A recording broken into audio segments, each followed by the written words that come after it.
I think CX has been hijacked. The term CX has been hijacked, and in many ways hijacked by technology companies that talk about CX, but it's very much from the technologist vendor perspective.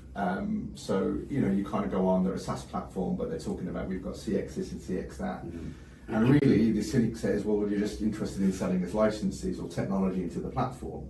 And actually, a lot of the thought leadership that you see out, is very tech vendor driven. Mm-hmm. It's the perspective of people trying to sell platforms into organizations, and not so much people like me that were leading CX in organizations really sharing that, or at least it doesn't seem that they have the same, an equal platform or voice in terms of amplification.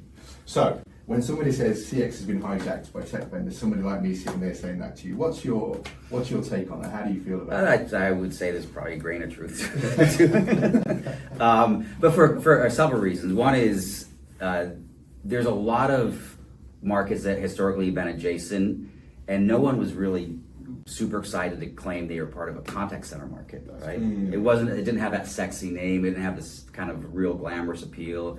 It didn't seem like the type of conversations that were happening in boardrooms.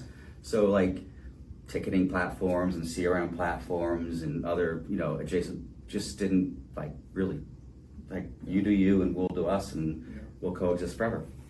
Customer experience becomes much more of a kind of strategic boardroom type conversation, right? And then you start talking about system of engagement and system of record, and you really need both to deliver better customer experience. So